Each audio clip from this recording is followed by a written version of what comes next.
അല്ലാണ്ട് ഞാൻ വിചാരിക്കുന്നത് ഒരു സിനിമ എഴുതുന്ന റൈറ്റർക്ക്, ഡയറക്ടർക്ക് അവരുടെ കഥാപാത്രത്തെ പറ്റി ഒരു സ്വപ്നമുണ്ട്. അവർ എഴുതുമ്പം തന്നെ അവർ വെച്ചിട്ടുണ്ട്. അപ്പൊ അവരത് സെലക്ട് ചെയ്യുമ്പം അല്ല എനിക്ക് വേണം, അല്ല എനിക്ക് തരാവോ, അത് എനിക്കുള്ളത് എനിക്ക് വന്നു തരും. ഞാൻ സിനിമയിൽ പോലും വരുമെന്ന് ഓർത്തതല്ല. ഞാൻ സിനിമയിൽ വന്നെങ്കിൽ എനിക്കുള്ളത് എനിക്ക് വരും.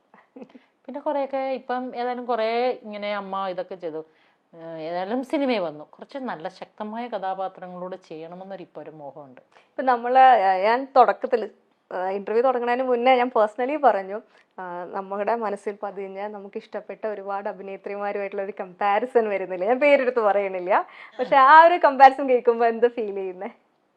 അത് പറഞ്ഞതിൽ ഒരു കഥാപാത്രത്തെ ചെറുപ്പം തൊട്ട് ആ പേര് വെച്ച് തന്നെ കളിയാക്കാറുണ്ട്. പിന്നെ അതെനിക്ക് സന്തോഷമുള്ളൂ. കാരണം അവരുടെ ഒന്നും ഒരു അടുത്ത് പോലും ഇതുവരെ എൻ്റെ അഭിനയം എത്തിയിട്ടില്ല. പക്ഷെ പറയുമ്പോൾ ഒരുപാട് സന്തോഷമുണ്ട്, അഭിമാനമുണ്ട്. ഈ സിനിമയിലേക്ക് വന്നതിന് ശേഷം നമ്മൾ കാണുന്ന സിനിമകൾ, അതിലൊരു വ്യത്യാസം വന്നു സിനിമ കാണുന്ന രീതിയിൽ? എത്രയും നാള് നമ്മൾ വെറും ഒരു പ്രേക്ഷക എന്നുള്ള രീതിയിൽ കണ്ടുകൊണ്ടിരുന്നു. എല്ലാവരും ചോദിക്കുന്നത് ഈ സിനിമയ്ക്ക് വേണ്ടി അങ്ങനെ പഠിച്ചു ഇങ്ങനെ പഠിച്ചു. ഇല്ല, എൻ്റെ കാഴ്ചപ്പാട് എന്താണോ അത് ഞാൻ ജനിച്ചപ്പോൾ തൊട്ട് എൻ്റെ കൂടെ ഉണ്ടാകുന്നതാണ്. അത് ഓരോ സാഹചര്യങ്ങൾക്കനുസരിച്ച് അത് അങ്ങനെ ഇങ്ങനെയൊന്നുമില്ല. പണ്ടും സിനിമ കാണും, എനിക്ക് സിനിമ ഇഷ്ടമാണ്, ജഡ്ജ് ചെയ്യും. പക്ഷെ ഒറ്റ കാഴ്ചപ്പാട് വ്യത്യാസമുണ്ട്. പണ്ട് സിനിമയെ ഞാൻ കീറി മുറിച്ച അതെന്നെ കാണിച്ചു ഇങ്ങനെ കാണിച്ചൊന്ന് അതല്ല. പക്ഷെ ഇന്ന് സിനിമയിലെ കഷ്ടപ്പാട് കാണുമ്പം അവരെത്രത്തോളം കഷ്ടപ്പെടുന്നുണ്ട്. എനിക്ക് പാത്രം കഴുകിയ വെലുമടക്ക് കഴിക്കാനും കൊണ്ട് തരുന്നൊരു, ഞാൻ ആദ്യം പോയി മിണ്ടുന്നത് നമ്മൾ ഫുഡ് കഴിച്ചു കഴിഞ്ഞാൽ അവിടെ പോയി പാത്രം കഴുകുന്ന കുട്ടികളോട്. എത്ര പേര്, ഒരു നായകൻ തന്നെയോ ഒരു നായിക തന്നെയോ ഒരു ക്യാമറമാൻ തന്നെ ഒരു സിനിമ ഉണ്ടാകുന്നില്ല, ഒരു ഡയറക്ടർ മാത്രമായിട്ട്. ഈ 4 പേരിലല്ല സിനിമ.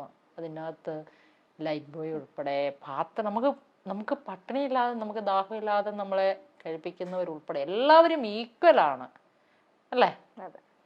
ഇപ്പം മോൾക്ക് ഒരുപാട് നല്ല ഹെയർ ഉണ്ടെന്ന് പറഞ്ഞിട്ട് ഒരു സ്ത്രീ ആവുമോ?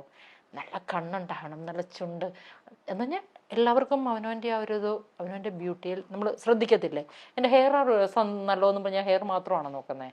അല്ല എൻ്റെ ചുണ്ടാന്നുള്ളപ്പോൾ ചുണ്ട ലിഫ്റ്റ്, കണ്ണ് വളർത്തുമ്പോൾ കണ്ണിനെ ഉപേക്ഷിക്കുമോ? അതുപോലെയാണ് ഒരു സിനിമയിലെ എല്ലാവരും സിനിമയുടെ കഥ പറയാൻ തുടങ്ങുമ്പം തൊട്ടുള്ളത് അവസാനം വരെ എല്ലാവരും ഒറ്റ മനസ്സിൽ ഇറങ്ങുമ്പം ദൈവമേ, എനിക്കങ്ങനെ പല ഇതും തോന്നിയിട്ടുണ്ട്. നമ്മൾ ഇറങ്ങുമ്പം ആ ലൊക്കേഷനിൽ നിന്ന് പോകുമ്പോൾ നമുക്കറിയാൻ പറ്റും ഈ സിനിമ എന്താവുമെന്ന്. ആ വൈബിലുണ്ട് ഒരുപാട്. ചിലയിടത്ത് എനിക്ക് തോന്നിയിട്ടുണ്ട് അവർ സിനിമ ഒരെന്താ സംഭവമാണെന്ന് വെക്കുന്നതൊന്നും അല്ലാണ്ടായി പോകാറുണ്ട്.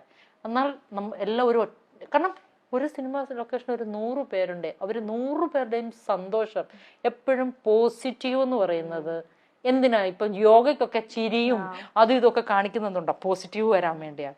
അപ്പൊ ആ കൂട്ടായ്മയുടെ സന്തോഷമാണ്. ഇപ്പം ധ്യാനത്തിന് പോയാൽ കൈയടിച്ച് പ്രാർത്ഥിക്കുന്നു, ചിരിക്കുന്നു, അങ്ങോട്ടും ഇങ്ങോട്ടും കെട്ടിപ്പിടിക്കുന്നു എന്ന് പറഞ്ഞാൽ എല്ലാവരും സന്തോഷത്തോടെ. സന്തോഷം എന്ന വാക്ക് അതെവിടെയും ഒരു കമ്മ്യൂണിറ്റി ഒരു നല്ല ഇതാണെങ്കിൽ അതിന് സക്സസ് ഉണ്ടാവുമെന്ന് വിശ്വസിക്കുന്ന വ്യക്തിയാണ് ഞാൻ. അല്ലാണ്ട് ഒരു ഗ്യാങ് ഇപ്പോഴും ഉണ്ട്, എല്ലാവർക്കും ഓരോ സെക്ഷനാണ് ഫുഡിന് പോലും. അതൊക്കെ എനിക്ക്, കാരണം എല്ലാവരും അവനവന്റെ വീട്ടിലെ രാജാക്കന്മാരാ അല്ലേ? കഞ്ഞിയും പയറും വെക്കുന്നവനാണെ പോലും അവനെ സംബന്ധിച്ച് അവൻ കഞ്ഞി വെക്കുന്നത് അവന്റെ കഷ്ടപ്പാടിന്റെ, അവന്റെ വീട്ടിലെ രാജാവാണ്. ചിലപ്പം ഇങ്ങേപ്പുറത്തവൻ ഒരു കറി കൂടുതലുണ്ടാവും, അതിന്റെ മേളിൽ എന്തും ആയിക്കോട്ടെ. പക്ഷെ ഓരോ വ്യക്തിക്കും അവൻ്റെതായ ആ ഒരു അംഗീകാരം, അത് ചിലവരതല്ല കാറ്റഗറി തിരിച്ചു കൊടുക്കും. അത് എനിക്ക് അങ്ങോട്ട് ഉൾക്കൊള്ളാൻ പറ്റാത്തൊരു കാര്യം.